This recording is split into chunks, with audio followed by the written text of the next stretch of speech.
Afternoon, folks. I'm Dave Canterbury with Self-Reliance Outfitters in the Pathfinder School, back down here at the Pathfinder Outdoor Classroom. What I want to talk to you about today is something that I have been doing a deep dive research into that I have actually been wrong about for a long time. And it took me understanding the physics and geometry of the situation to understand that I was wrong. So what I want to talk to you about today is I want to do a comprehensive two-part video on staking and staking methods for tents and tarps. And believe it or not, a lot of people do it wrong, teach it wrong, including myself. I taught it wrong for a long time. I'll correct that going forward for sure. But most people don't teach it at all. They just teach you how to set up a tarp and hammer in the stakes, set up an emergency shelter, hammer in the stakes, and you're done. And staking is a very important aspect, especially in wind and weather. So let's talk a little bit today about the proper way to stake a tent and tarp. We'll talk about, in part two, different types of stakes, and we'll also talk about different staking methods that you can improvise if you need to, depending on the weather or the environmental conditions. Okay, so if you've been doing this for very long, you probably have lots of different types of stakes. We'll talk more about that in part two. But you know, I've got plastic stakes, and I've got shepherd hook stakes, and I've got groundhog stakes, and I've got V-channel titanium stakes, and I've got sand stakes. So I've got all kinds of stakes laying around, and I've used a lot of them, but I haven't necessarily used them correctly, and I haven't necessarily taken the time to figure out what is the best method for staking depending on the situation. And that's really what's important to understand. So let's first talk about staking methodology and the geometry and physics behind staking, and then we'll get into actually putting some stakes in the ground and talking about how we use these stakes in different environments, different soil compositions, different weather conditions, and what we can do to improvise things if we need to. Stay with me, guys. So, the first thing that we need to consider when we're talking about staking tarps and tents, we need to consider three things. What are the soil properties that we're going to drive our stakes into? Is it soft ground? Is it medium hard ground? Is it hard ground? Is it clay-based? Is it rock-based? Is it sand-based? Is it frozen ground? Is it rock? You know, all of those things make a difference. We also need to understand what stakes we have or what types of stakes we're using and what their properties are. Is it a stake that's going to be conducive to the environment that we're trying to stake into? If I take a plastic tent stake like this one and I try to drive it into very hard ground, I'm probably going to break or bend the stake. The same thing with something like a shepherd's hook made from aluminum in hard ground. I'm going to bend or break that stake. At the same time, if I'm using something like a stake, like a shepherd's hook stake in sand, it doesn't have any surface area and it doesn't have much length. So it's not going to hold very well. I need something wider and deeper, like a sand stake for that, or a screw-in type stake that's really long. We'll talk about all of those things as we go, but these are the things we're looking at with our stake type and properties, okay? The next thing we need to understand is where and how is the force imposed on this stake dictated by our setup, by our shelter, whether it's a tarp or a tent. And there's a difference between the two because a closed-in tent or a dome tent with the doors closed and everything else is made to break wind, okay? It's not made to get picked up by the wind and shook around like a tarp does. So there's a different amount of force on those guy lines and that stake point depending on your setup, whether it's a ground type setup with four corners on the ground or whether it's a fly type setup under a tarp where you may have at least two or one or all four of those points off the ground, allowing wind to get underneath to lift or to shake those lines around. So we need to understand where that force is going to be imposed by the tent and by the tarp because it's going to be different depending on how that tarp's set up.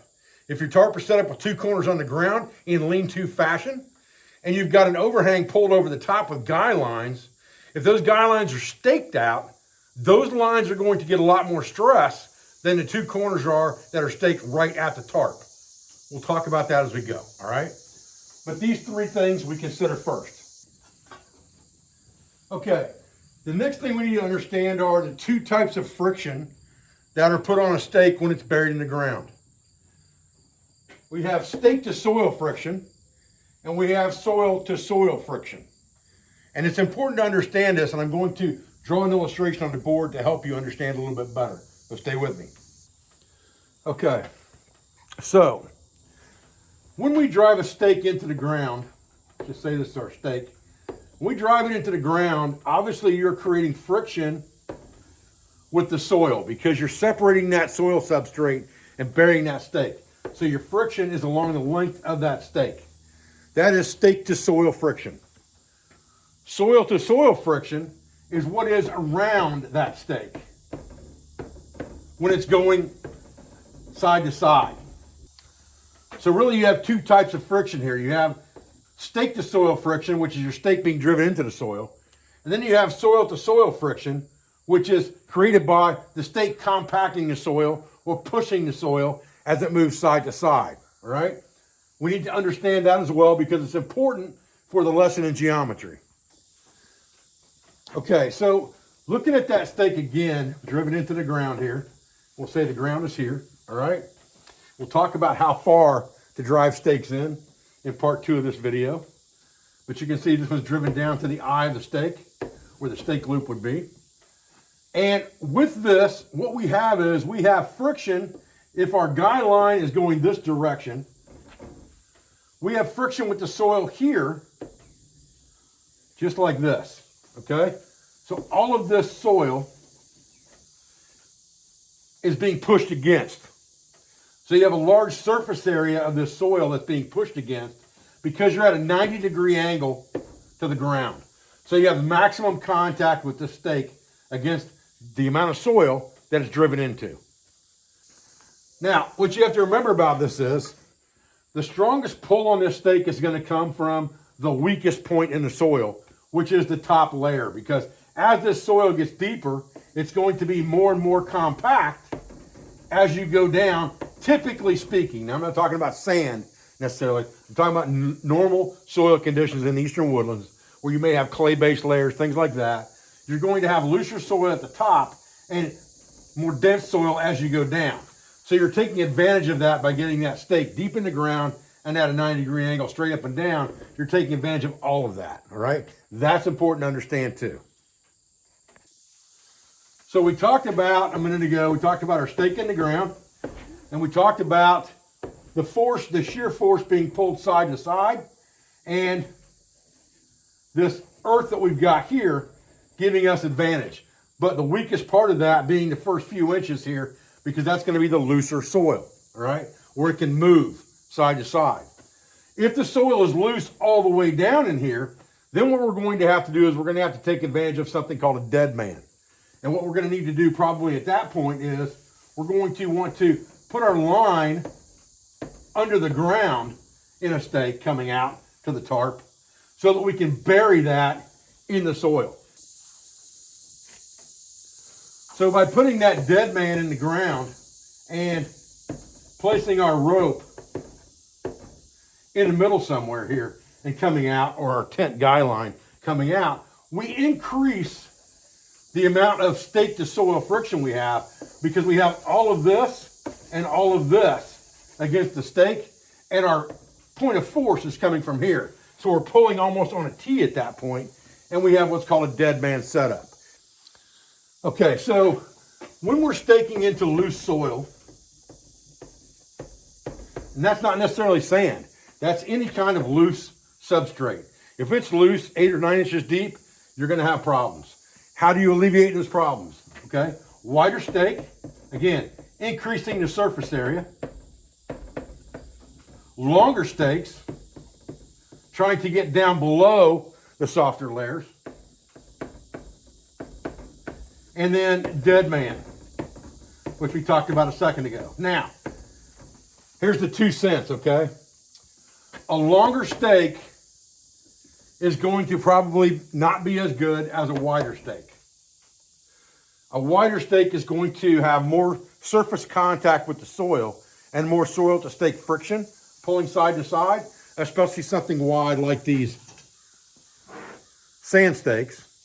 Definitely are going to have much more friction against the sand than, say, the same length stake made like a groundhog, okay? The surface area here is what gives you that stake to soil friction. So a wider stake is better than a longer stake, but if I can do both, I will. If I have to sacrifice and I've got a wider stake that's not quite long enough, I'll dead man it, okay? Pretty simple. Okay, now we're gonna get to the geometry part of this thing. We're gonna talk a little bit about angles. And stake angle is our next conversation. And this is where I've been wrong for a long time. And probably a lot of other people have been wrong as well. And I don't even see this stuff taught. So I know people don't understand it. So I'm going to explain it to you today. We're going to walk through it today, and we're going to walk through the geometry so that you do understand it better. And that will make everything else make more sense as far as staking goes, all right? So influences on force. In other words, the force applied to a stake. That's what pulls it out, obviously, right?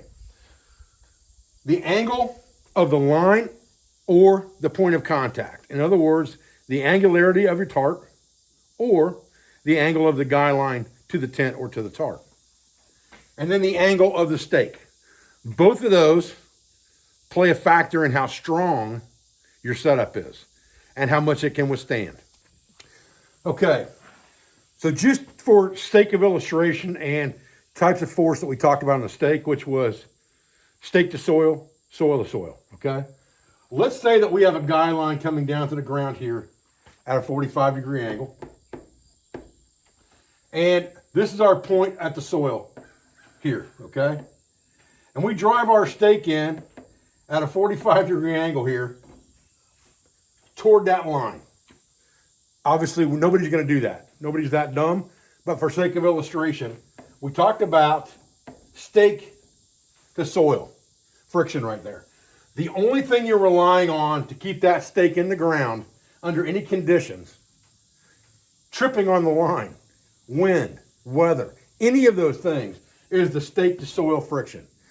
What we really want to take advantage of is both stake to soil friction and soil to soil friction. We don't have that at all with this setup. This is just an illustration of, obviously, nobody's ever going to do that, but it gives you an illustration of using only stake to soil friction. Now let's look at what people commonly do and what I've taught for years and what I've seen other people teach and what's completely wrong, all right? We have our tarp line coming down here at a 45-degree angle-ish. And we have our ground here. What I would tell people to do is drive their stake in at 45 degrees. All right? Now, when you do that, physics is your enemy. And I'm going to tell you why. So when you do this, you cause inherent problems. And the biggest inherent problem that you cause is, remember that we're trying to take advantage of two things. Stake to soil friction, soil to soil friction. We only have this much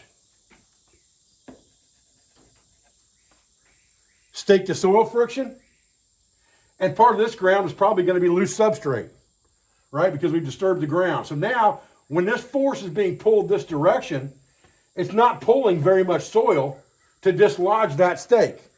And once it becomes straight up or close to straight up, now you've got your soil to stake friction, but you've lost most of that on this side, my movement, and you've only got a little bit on this side left because you've worked a trench in there pulling that stake out, and it's going to pop out of the ground on you.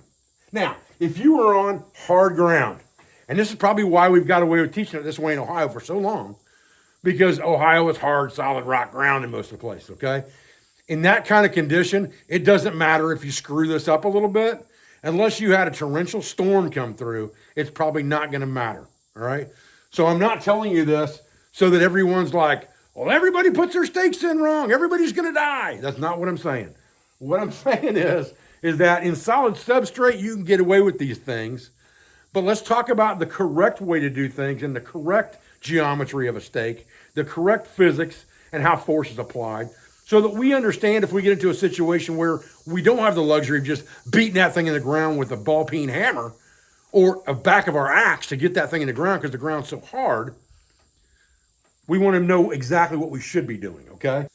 The problem with this is, again, not enough soil to soil friction. The other problem that happens with this that I've never even considered in my brain before, but it's very obvious once you look at it on paper, is that if you drive the stake in at an angle, you shorten the stake by 30% at a 45-degree angle. You shorten the stake by 30%. So you can't get the depth that you could have gotten had you driven it in straight, okay? The stake's gonna go in the ground deeper if it's straight than if it's at an angle. It's like a shovel. You jam a shovel in the ground at an angle so you can pop the soil up easier. If you drive it in straight and try to pull it up, you're gonna break the handle most of the time in hard ground, okay? It's the same thing. So by driving this in the ground straight, number one, we get deeper into the soil, and we have a large amount now of soil to soil friction here before that stake can come out of the ground. Okay, so let's say that we have a tree here and we have a lean-to on this tree. And so we have our ridge line here, our lean-to is coming back here like this, and we need to put a stake in the ground right here, all right? The angle of this is fairly important. What we really want to do to get the maximum capability from a stake is we want this distance and this distance to be equal so that we have a 45-degree angle, right? If we can't get that, if we need to lower it for some reason, or we need to raise it for some reason, then we can, and in this case, our stake goes straight in the ground. Because again, we've created that 45 right there, and we have the most friction with our stake right there, both this direction and this direction, all right? Because we have the maximum amount of stake in the ground for stake to soil friction, and we've given ourselves a 90-degree angle right here for the most depth to give us the most soil to soil friction. If for some reason we have to change the angle of this tarp because we need to get it lower to the ground or something like that, then we can adjust the angle of our stake up to a point and still get it, okay? So let's look at another scenario here and drop our tarp line, okay? So now, if we have our tree and this is our tarp, and now we're here and we're only at, let's say we're at a 30-degree angle now, okay? We wanted to get that thing lower so that our fire out here was doing us some more good, okay?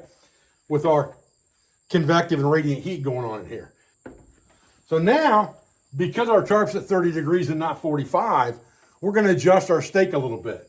We're gonna put our stake in, whoop, that's too much, at about 15 degrees of angle to create that 45, okay?